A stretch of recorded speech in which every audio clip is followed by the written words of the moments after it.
Sometimes people ask, why do we baptize children? And you might be thinking about that question for your own child. Well, baptism is a sign of being a Christian. It's a sign of being a member of the church.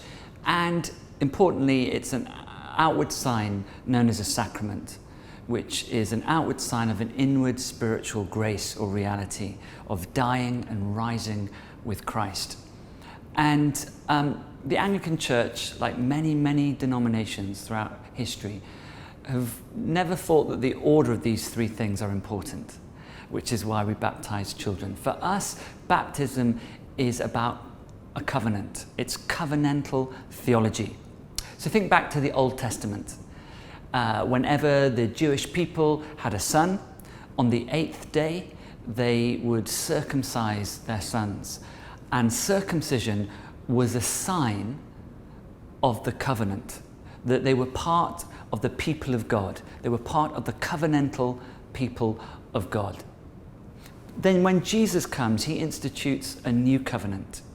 And the sign of this new covenant is no longer circumcision, but it's baptism. And that's why baptismal fonts in old traditional churches are often octagonal. They're 8-sided because it used to be on the 8th day that they'd circumcise the Jewish boys. And this covenantal theology says that your child, once baptized, is part of the people of God. Now, of course, a child can be baptized and then grow up one day and turn their back on Christ. But it's up to them to opt out rather than the pressure on them being to opt in. They're brought up as part of the covenant people of God in the church. And also, we baptize children because we believe in a theology of grace, not of works.